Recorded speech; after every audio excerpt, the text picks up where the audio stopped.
what's going on guys? Welcome to a new episode of Creative in Focus, and today guys we have a special guest. If you guys are watching this from YouTube, you probably know who it is. He's very famous around the world, can say. So before, rather than me introducing who's the guest, let the guest introduce himself. So, guest, who are you? I am not famous around the world, for a start. Who are you? My name, I'm Daniel Adams. Daniel Adams Photography, whatever you want to refer to me as. I am a 24-year-old conceptual photographer based in Malaysia. Well, conceptual portrait photographer based in KL. And I don't know what else to say about myself. Okay. So, I know it's like a bit afternoon right now, but you had your coffee. I don't drink coffee. Oh my god! So what do you drink to wake up? Nothing. That's why I'm always so tired. Oh my god! Then you should, coffee sponsor, please sponsor us some coffee so Daniel can be waking up every day, energized by caffeine. I hate coffee, but sure, I'll drink it if it's Alright. sponsored. So Daniel, of course everybody knows you from a photographer, a conceptual photographer as well. Even when I met you first time, I know you through doing conceptual photography. That was one of the projects, right? Yeah. So I want to ask you, why did you choose conceptual photography? Why not other photography, portraits, landscape, boudoir? That's quite hard, I think, to answer. But I chose that, I think, because with photography, I'm very bad at my words. I tend to stumble my words. I don't know what to say a lot of the time. So I think I was trying to find a medium where I was able to relay my emotions and my feelings and what I was thinking and the thoughts and processes in my head to an audience or to whoever I wanted to see it, right? And I stumbled upon conceptual photography through Flickr at the time because Flickr was such a big thing, right? At the time, do you know when you stumbled upon it, this is conceptual photography? Yeah. I think I was looking at a lot of Tumblr. This was when I was 13, 14. Wow. So I was looking at a lot of Tumblr things, in Cool. Flickr. And it was just a lot to... There were a lot of Flickr photographers and Tumblr photographers who were very conceptualized and very conceptual based. And that was quite interesting. So I think that's where I kind of got it from. I grasped it. I took a So that was grasp love at first sight. Yeah, kind of. Cool. Which is very cool. So do you still remember which art you look at first? I remember I I follow Joel Robinson, who is amazing and such a nice person. Shout out. And then there was Sarah Ann Loreth and so these are the people that actually inspired you to take over. Okay. Yeah, and there was there wasn't a big, but there was a small Flickr community in KL as well. And I think kind of everyone knew each other. And kind of everyone bounced ideas off of each other within KL. So that was quite interesting. Okay. But yeah. Okay. So have you ever thought down the line of doing conceptual photography, do you ever have a thought of, what, I don't feel like conceptual photography is my thing. Do I need to try another things? Have you ever thought of that? No. Okay. Just because is that the ice cream van? By the way, guys, if you guys can hear the ice cream truck, so sorry about that. No, I haven't actually. I do conceptual photography, but I delve into portraiture, standard portraiture, and event photography, and what else do I do? What is I do product photography sometimes. Okay. I do fashion photography. My photos recently have become conceptual, but more of a fashion conceptual. There's it's conceptual with an element of fashion put into there in some way or another. So I haven't technically. I always want to work with people because I like to be in control, I guess, a lot of the time. And I think with conceptual photography is that I get to be in control. I get to create this world, and I get to create my own. Create your own idea. image. Yeah. Whereas a lot of the times, other sorts of photography, there's, I don't know, it's you don't have as much control as you do, as you want. It means you're actually building your own world through a photo. Yeah. Yeah, cool. All right, so let's talk about the process. How do you actually come up with an idea, and how is that process until beginning, middle, and the end? It's a very long process. Okay. Okay, guys, if you want to know a detailed process, right? He actually did an Instagram post in his stories. Go to Instagram. where can we find you from Instagram? At Daniel Adams Photography. And that will be in the stories, like the thought process. So let's give like a short synopsis of that process. Okay, so I have a like run through of it. Okay. So my creative process is I have 8 steps, right? I have my idea, my plan, my research, I edit it, the organization, the purchasing, the shooting, the post-production. So I come up with the idea, right? I have an idea in my head, I put it down, I write it down and see what happens. Okay. So usually the ideas come like just pop up somewhere or Yeah. So a lot of the ideas come like just as I'm about to fall asleep, which is really irritating. It's just and then I can't be bothered to write it down. Then I wake up in the morning and I'm like, you just forget it. Don't remember. Okay. I think we all been through that thing. Yeah, all the time. So I think the idea, it's so important to write it down. So I always keep a notebook next to my bed now. But it can be like if I'm walking down the street, if I see something, if I see someone else's art and I get inspired by it, if I go to a museum, go to a gallery, if I do like a bunch of other stuff, or if I am sitting down and actually just looking at things to be inspired by. So it can be random, it could not be random. But yeah, so then the idea, then I plan it out.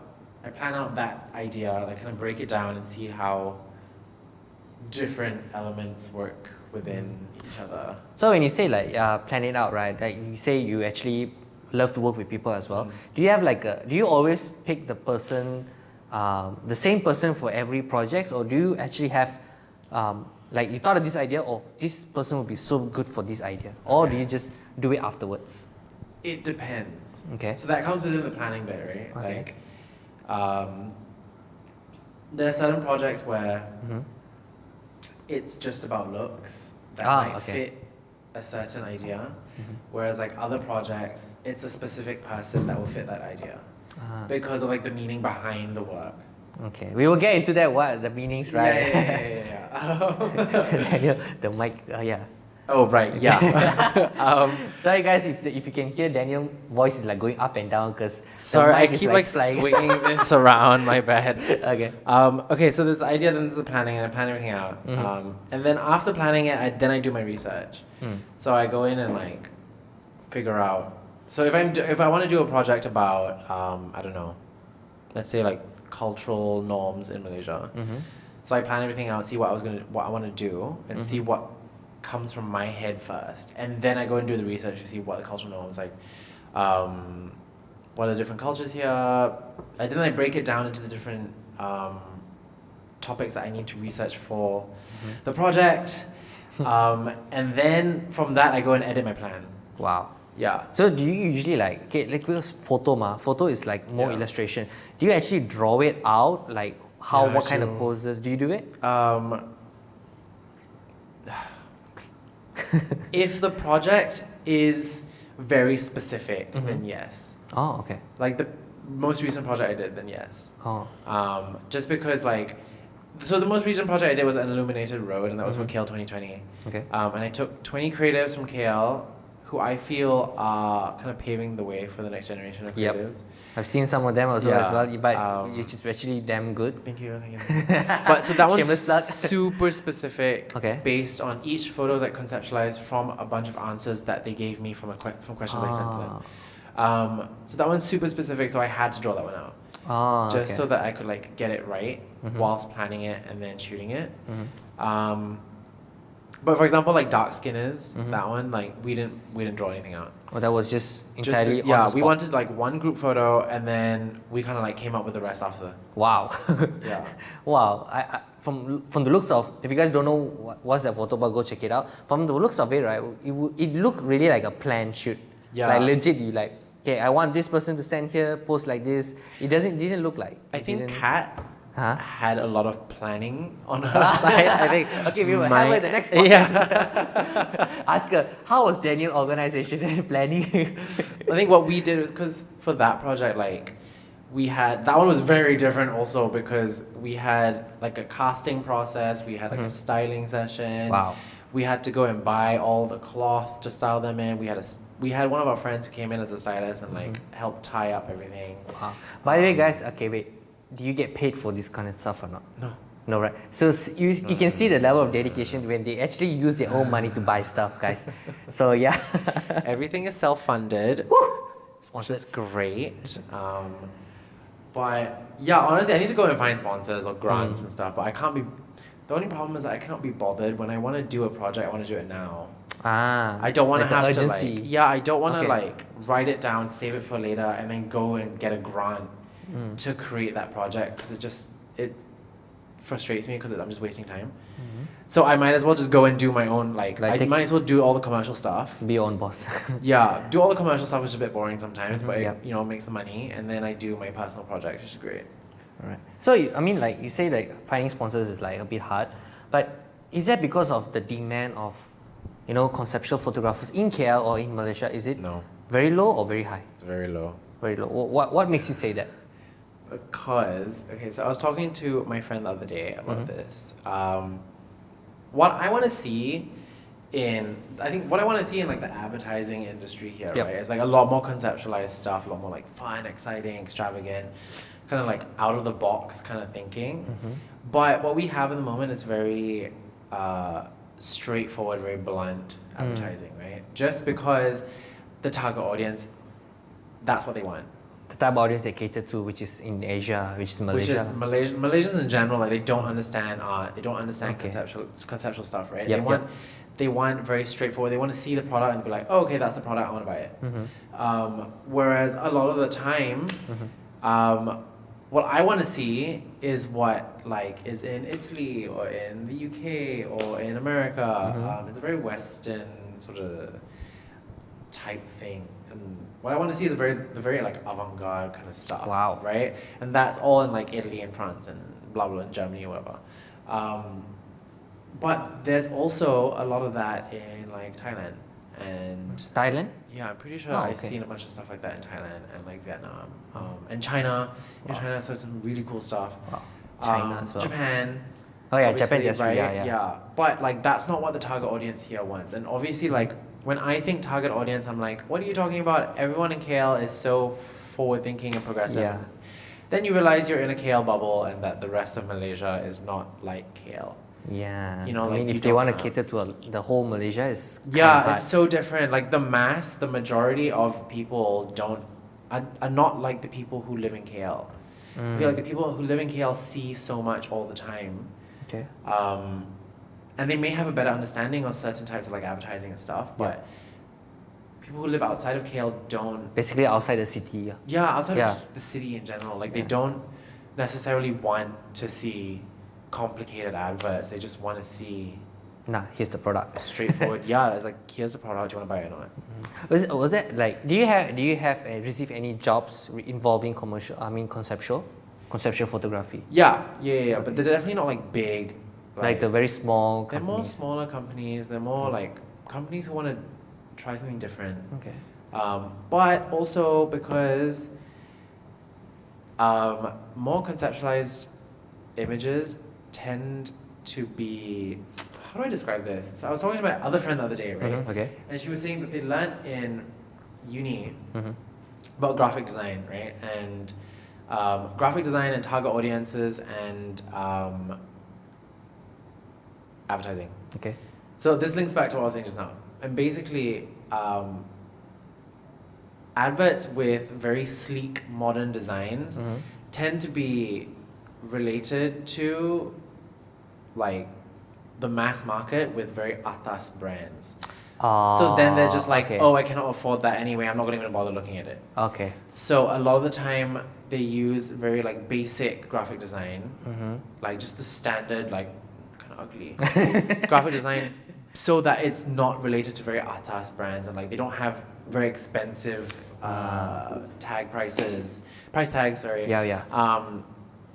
Yeah, it's just a lot to do with the mentality of people. Yeah. So I feel like conceptual photography would relate to the KL people.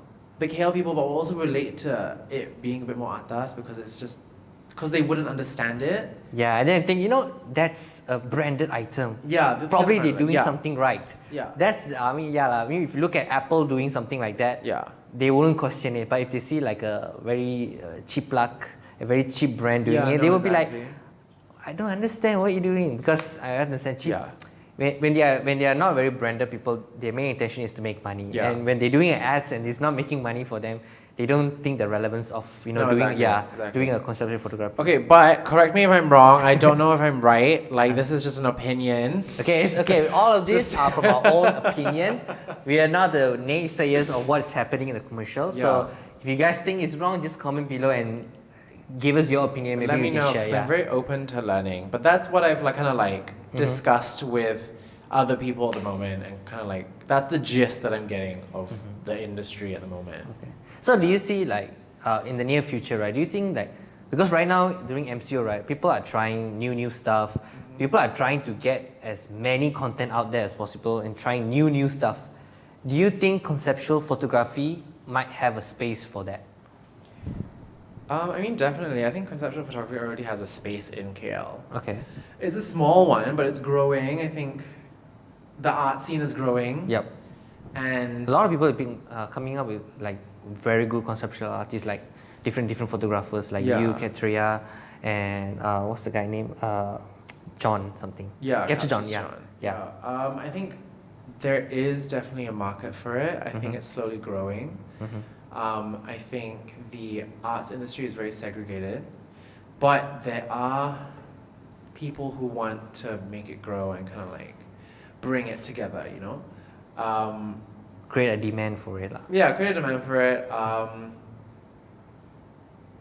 don't know, my thought process is just gone. Sorry, hold on. What was the question? I knew he's gonna say that. Yeah, but then from the way you see in the future, right? Yeah. Do you think that conceptual photography is gonna have a spot from commercial? Yeah.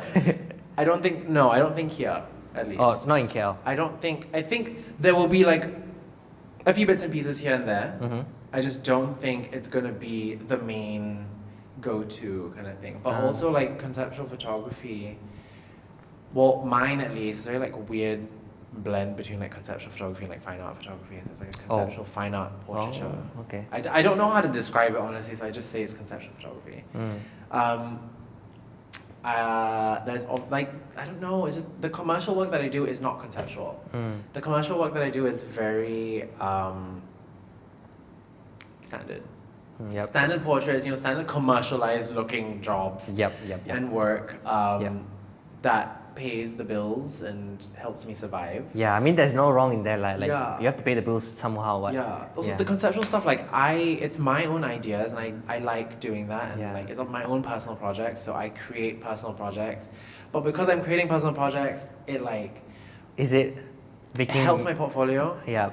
And because of that, people see what I'm able to do, and then they end up hiring me because of that.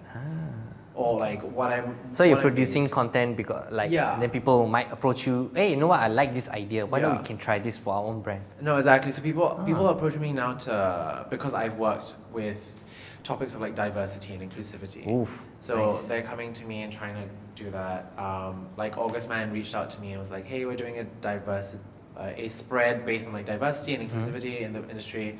We want you to shoot it because you've done it before. Okay, cool. So it's nice to be recognized for my style, but that's my end goal. Okay. To be hired because of what your I've work. done, my work. Yeah. Right. And my work obviously will be my personal project. Yep. Yeah. So speaking of your own works, right? You've done a lot of notable works, and some of them has been what's the word? Advertised in some platforms. The one I've personally worked with you one is called A Loved One's Lost. And then the other one is the batik series, which I haven't worked with you, but I've seen it for a long time. Yeah. Posted in different platforms. But so let's talk about that. Why did you actually decided to do those two things?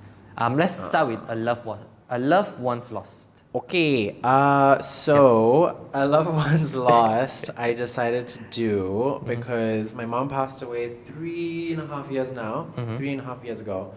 And I came back to KL and I was like, I'm lost, I don't know what to do. So I saw a counselor. And she was like, why don't you put all your feelings and emotions into your work? And I was like, wow, that's actually so smart. I don't know why I didn't think about that before. So I started doing that. It took me 1.5 to 2 years to create. Yep. I listed down all the emotions that I felt that I that I think I felt, that I thought that I felt, that's it, that I thought that I felt during my mom's like passing. Okay. And then from there I kind of like conceptualized it. I kind of broke down each emotion to why I felt it, how I felt it, and when I felt it. And then from that I conceptualized the photo based on each of that. And yeah, that was amazing because it was a really good process and a good journey for me. I was able to compartmentalize all my feelings. And I feel it was a good way for me to like, it was very therapeutic in a way. Plus I was being creative and it was super fun and I was working with all my friends and see for that one, specific people was very important because I wanted to choose people who involved in with your mom. Yeah, so they had a very close relationship with both myself and my mom. Okay. And it was a lot of like my mom's best friends and my best friends. So that was really nice. And I worked with Mandy, who's an amazing makeup artist. Shout out Mandy. Amazing makeup artist. Great makeup artist. If you ever need like makeup done, like SFX or like standard glam stuff, just Mandy. Yeah, Mandy didn't pay us to talk about her. Yeah, if you want to, Mandy, Vin will link her Instagram below because I can't remember her handle right now. Good friend. Imagine Mandy just comment lol. Oh my god, that's so awkward. Okay, what was I saying? Compartmentalize my feelings, blah blah blah blah. So do you like actually? There was a total of 10 parts, right? There were 13 emotions. 13 parts, okay. So do you actually wrote down every 13 or was it like an accumulated thought process? No, so I wrote down all 13 at the beginning. On the spot? Yeah. Oh, so okay. I think it took me a week or two to kind of figure out all the feelings I felt. Okay. And I wrote down the 13 emotions throughout the 2 weeks. Just I think as the days kind of passed, I kind of realized there were more emotions I was feeling and stuff like that. But that was amazing. There were like 50 photos in the end. Wow. I think there were like between 40 and 50 photos, something like that.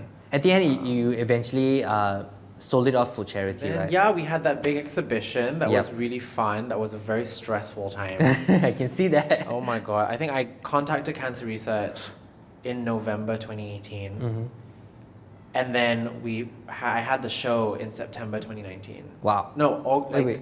Sorry, it was like August Merdeka weekend. Was it? I don't remember, but yeah, I it was around yeah. Merdeka weekend last year. And it took so long. I was doing everything myself. I got all the sponsors myself. The whole exhibition cost about 80,000 ringgit. Wow. To put on. Wow. But everything was sponsored. Wow. That was amazing. Yeah, man. So the drinks was amazing as well. That one I paid for lah. Okay lah. But with sponsorship from someone else. So I mean, yeah. But yeah, and then we raised 23,000 ringgit. No, 22,000 ringgit for Cancer Research. Yeah, and that was donated amazing. fully to Cancer Research. That was after tax. No, 23,000 ringgit was after covering costs. Oh, okay. Yeah, so wow, 23,000 profit ringgit profit was given to wow. Cancer Research, which was great, which was amazing. Which is really, really cool. I'm very thankful to everyone who like donated. It was good because I think I didn't mean to have. I was only supposed to be an auction of the work, but then there was also this booth came in and they were selling beautifully made like. There was a booth. Yeah, there was a booth in the right-hand side corner on the front, and they were selling. Oh yeah. They were selling the bags. Yeah, the bags. Okay, I remember. And the mats, and they were so amazing, and they donated half their proceeds to charity to us. Wow. And then I didn't think about it, but someone said, "Why don't you put a donation box?" Because the people who can't afford to buy the prints, because the prints were expensive. Yeah, that's true. Yeah. And that was auctioning off, right? To donate, and I was like, that is so smart, because then everyone else can donate, and then that donation box had like 10,000 ringgit in it. Wow. Which was insane. Literally insane. Thank God the amount of security we had. There was no security. Oh shit! Thank God for the awesome people that donated and didn't steal it. So A Love of One's Loss was a tribute to your late mom. Yeah. And what about the batik series? What was that about? The batik series. I think the batik series I did. Did that came after A Love of One's? Or before? Before, okay. Because I was shooting. No. Was it? It was right? During. Yeah, so A Loved One's Lost, I started writing shit down November 2017. but then didn't pick it up until September 2018. Wow. Yeah, because I kind of like was running away from my feelings and all that, you know. Trying to avoid it. Yeah, literally. Yeah. So the batik series, I wanted to do a series of images that kind of like broke down the stereotypes and like the boundaries of women in Malaysia, and I just wanted to photograph women, just Malaysian women in a very traditional sense, but also kind of bring it into the modern light. So I was mixing like these traditional elements and like modern elements and bringing it together, and just kind of like making that blend in a way. It wasn't like race wise, it wasn't ethnicity wise, it wasn't like age wise or gender wise. But yeah, it just everything came together and it was just really nice. Yeah. But there's a story to it, like where do you find all the batiks, right? Because I do remember your stories, you'll be traveling some places just looking for batiks. What was that all about? Like, do you have a certain preference to have like what this kind of batiks? Not necessarily. Okay, I was obsessed with batik for a time. For yeah, a period of time. if you seen Definitely Daniel Adams' obsessed, Instagram, right? There was honestly. like a certain period, right? Everything was batiks. Everything was batik. You still have those though? Yeah. You still have I this? still have them. I still use it sometimes. Wow, okay. But I decided to. Oh no! So basically, after my mom passed, what happened was that I found this love for traveling, right? And I would go. I would travel so much just to make sure that like I escaped reality and like didn't have to deal with everything inside here. So when I came back, I started working, but I was working part-time. So I was still managed to travel once a month. Okay. So I would go somewhere once a month. And everywhere I go, I would go and just look at batik and bring it back. Ah. Yeah, okay. so it doesn't matter whether it was in Malaysia. I would go to the islands, find batik, bring it back. Is there like any special batik that you still hold it dear to you? No. No. It's just I like all of them. I think it's just Ah, all so cool. beautiful. But then I'd go to Thailand, I bring back batik from there. I go to Cambodia, I bring back a batik from there. Wow. I go to I think there was like batik that I brought back from like Myanmar, which is so pretty. And then I went to Indonesia, bought a bunch of stuff there and brought it back. So it was kind of a variety of things, a variety of batik. So what actually like made you decide to use batik to showcase this? Because Why it's not so why not other stuff? beautiful. I don't know. It's just I love the patterns and the colors and the designs, and I also like wearing it. So I thought I might as well use something that I enjoy wearing. And also can use it after the shoot. Yeah, no, exactly. I also wanted to do something very Malaysian Okay. because I don't know. Part of me, so I'm like half white, or I'm half British, and I feel like coming back to Malaysia, like you don't feel Malaysian enough, because I grew up in a very whitewashed household. I went to international school. I went to the uni in England. Okay. Came back. I don't speak Chinese. Wow. I understand Hokkien. I don't really speak Malay It's very okay. well. Everybody here is banana, including our producer next to us. Very banana. Yeah, very banana. So there's this feeling where you come back and you're like, oh, I'm not Malaysian enough. I don't know what to do. You feel like I something's you missing don't, from yeah, Malaysian. You don't Okay. fit in as much, and everyone thinks you're white. So, but yeah, I think that's when I was like, no, I need to do something Malaysian. I need to I am a Malaysian person. I need to do Malaysian art. Malaysia boleh. Yeah. I don't know if today's podcast has totally been about Malaysia. I have no idea why. Right. So I decided to do this thing, which is honestly like the most Malaysian thing I could think of. And I ended up really enjoying it and shot 70 A lot. women. Yeah, a lot. Yeah, 70 women. It was all in my car park downstairs in my condo. Car park? Yeah, I was in a car park downstairs in my condo. I thought you shot it in like a studio or Oh my god, living room. no. There was one gross, dingy light. Okay. Fluorescent light. There was a little batik thing stuck on the wall with tape. Oh shit. And I had a phone case at the time. It was like that Lumi phone case with the light here so you could take selfies. But I would turn it around and just shine it on them. And that was it. I mean, creativity comes from everywhere, man. I Just use what guess. you have, right? Yeah. They would change behind a random car there. I take a photo. I really used what I had. Yeah. Because that was when I was first starting out as well. So Okay. it was quite difficult for me to gain access to things. So how long you been doing conceptual from start? Since I was like 15. 15. So Right 9 now you're years. 24. Yeah. Wow. So if let's say, right, Yeah. you haven't, opened Flickr, you haven't even like looked through any website, what will Daniel Adams be right now? I don't know. If he haven't even touched about conceptual photography. I wanted to be like a DJ producer. Wow! I mean, you got the looks. You can just like, I hate that. I absolutely think over my head. I hate that idea of me. No, I would not be a good DJ or producer. Okay. But like, I think to produce it and manage things, that would be quite cool. I also always wanted to be someone's PA. Wow. So if you guys are looking for, Daniel Adams as your PA, personal PA, look for him. What's your skills and not skills level? I don't know. I haven't. Okay. I'm very good at organizing things. I'm very good at like spreadsheets. This has become a resume. I'm great at documents and putting everything together and relaying information. I'm great at communication and communicating. Plus, he takes photos. I take photos. So that's a plus exactly. point I can be a behind-the-scenes photographer. And he's famous. Famous thing not there yet lah. I'm not even at 10K followers, please. Soon.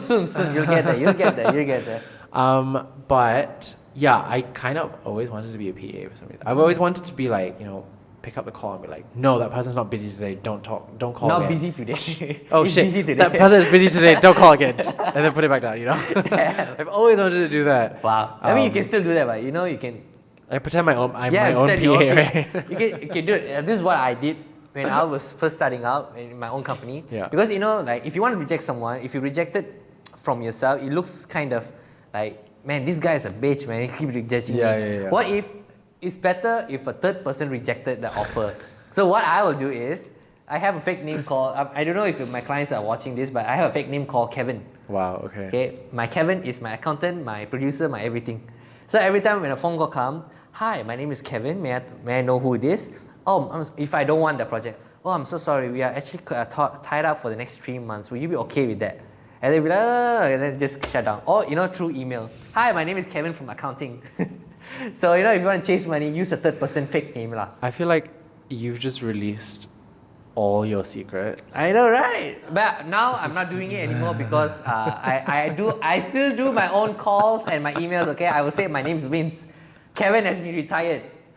Or in a shelter for, if I want to use it for the next time. Yeah, fair. Politely reject them. So, Daniel, before we wrap this up, right? Yeah. Do you see any future for conceptual photography, especially in Malaysia? We're not talking about overseas, right? In Malaysia. Future for conceptual photography. Do you see any in Malaysia? bright future for conceptual photography? I mean, yes. I don't know. That's just a very hard question. I think, yes, I do. I think once agencies and clients step out of their comfort zone, then yeah, that'd be great. It'd be so great. Once they have more representation and inclusivity and diversity in their work, all their ads and stuff, I think that play with conceptualizing images and creating a story behind the images will come into play. But like, I think a lot of what the adverts and what the campaigns and stuff are missing now is a story. Yep, that's right? true. Yeah. Usually it's just like normal photos, just different There's angles. no story. Yep. I love the Zalora ad that they did with the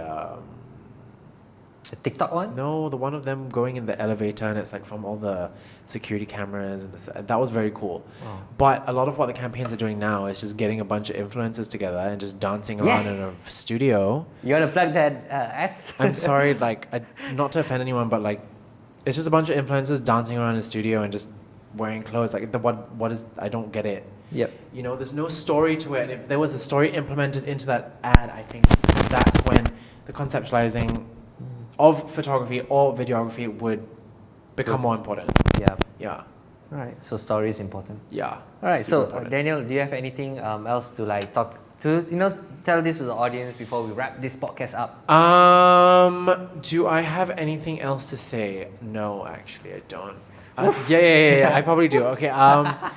What do I have to say?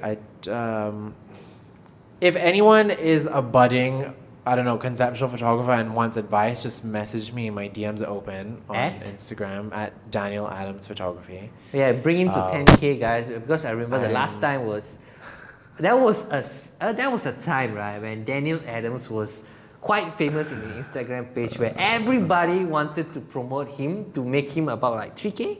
I remember. Oh my god, that was like, yeah. That was. I have no idea where this thing caught up. I don't know. It just suddenly blew up. Like everybody just keep reposting his thing. Right. Go follow, but the goal was for your birthday, right? Yeah, I remember that. I posted like 2 weeks before my birthday, and I was like, "Hey guys, I really want to get to 3K followers." Yeah. I'm at like 2,400 or 500, and my follower count went up by like 700 within like 3 days, and I was like, "Huh?" That was okay. Do you initially had a thought of that happening or not? No lie, I just wanted to post that. I'd be like, post, right? "Hey, it's my birthday. I would love to get to this milestone." No, I mean. This goes to show how many good friends you have out there. I know. Who keep reposting your stories. I don't know who was it, but I keep seeing, not Mandy, it wasn't Mandy, but I keep seeing this particular person. Yeah. It was a girl, I think the dictionary. Oh, really? Okay. Was it her? I'm not sure. Yeah. But she keep reposting your story every single day. It's like, go follow. I'm like, I already follow. How am I supposed to unfollow and follow? Is it? Okay, we don't know who that is, but I can't remember who that is either. Yeah. That's just thank you to whoever You're that the was. OG, yeah? But yeah, no, I completely remember that. That was very Yeah, I nice. mean, but bring him to honestly, 10K. like, follower count doesn't matter. You know, that it just, it's the quality of the work and the quantity I'm putting out, which is, well, it's not the quantity that I'm putting out. It's the quantity that I'm putting out where there is quality to the work. Yep. And I think as long as I know the right people, I'm networking properly, it doesn't really matter how many people are following me. I mean, it's always nice, right? Just to have like a freaking following. 10,000 followers. Okay, la, it's not Soon. After this, but it's soon. not like I won't die, you know. Yep. I think I hate social media so much. Like I've grown to hate it so much because I'm always on it and I'm always addicted to it. Addicted to social media and I'm always looking at numbers and stuff like that, and it's just so unnecessary. I don't need it. But at the same time, it's my job, so. Okay. I think I feel if you're running a social media agency, right? That's very important. It's very stressful. I find social media so stressful. It's like I have a very weird love-hate relationship with it. Nice. Okay, yeah. So that was my ending words. All right, guys. Hope you guys enjoyed this podcast, and hope you guys got something from this podcast as well. And if you want to follow Daniel Adams, it will be at Daniel Adams Photography on Instagram. And I'll also put that link in the description below. If you guys are watching this, hearing this from Spotify and Apple Music, do check out our channel and also subscribe and follow. And if you guys are watching this, our faces in that thing just fell, but our faces in YouTube. Consider subscribing and liking this video as well. It will help us a lot. Thank you guys for watching. Always go out there, discover, connect, and inspire. And I'll see you guys in the next video.